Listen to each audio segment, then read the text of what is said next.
May I know your name and where you stay in Bangalore? We are Ashish and Radhika Gupta. We stay nearby Kudlu area. How old is your child? 2.5 years by now. What kind of institutes were you looking for him? For her, we were looking basically to take early education, but primarily it is a daycare institution.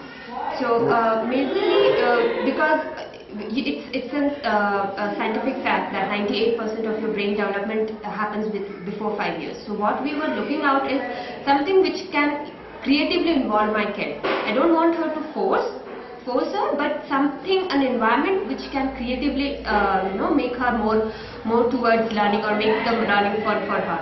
So I did consider 3-4 schools. Which other institutes did you consider, madam? Yes, I did consider 4 schools before actually finalizing on Sparkling Kids. They were Little Ellie, then we have Swordsford, then some nearby home daycares were also there. The thing with them is either it was the daycare was not proper or their infrastructure was not proper. So say for example, if you have a very small kid, I have put my kid into Sparkling Kids when she was just quarter to 2. So that's an early age. But they were not having the proper infrastructure to take care of the kids. If you have steps in the daycare, that's not usually desirable at this stage because kids can fall off, and you should have like proper maids. Open area is important, which some daycares do not have. Which one did you finally choose and why?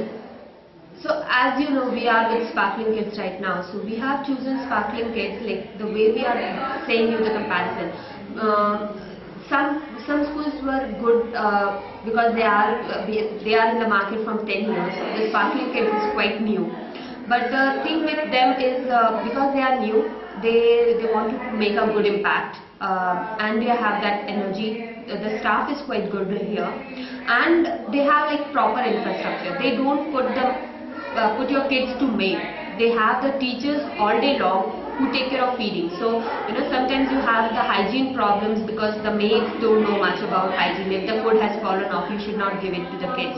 So since you have an educated teacher taking care of kids even in the daycare, that's kind of good thing about the Sparkling Kids, that it's not very overcrowded as of now. So proper attention is being given to each and every. Infrastructure is good: books, toys, facilities, space, open area. The school attitude is also flexible, we would say. A lot of schools start demanding unnecessary rules or fees and things like that. Any two things which you like most about the Sparkling Kids Montessori? The one thing that I like most about them is they are creatively engaging the kids, but they don't use very expensive things to interact them. So they use the household things and make a very beautiful crafts out of it. Or they even engage your kids in, say for example, at this early stage they are teaching them Jangadman, something which is like they are inculcating the patriotism in them, cultural values in them at this early age. So something which is like ground realities.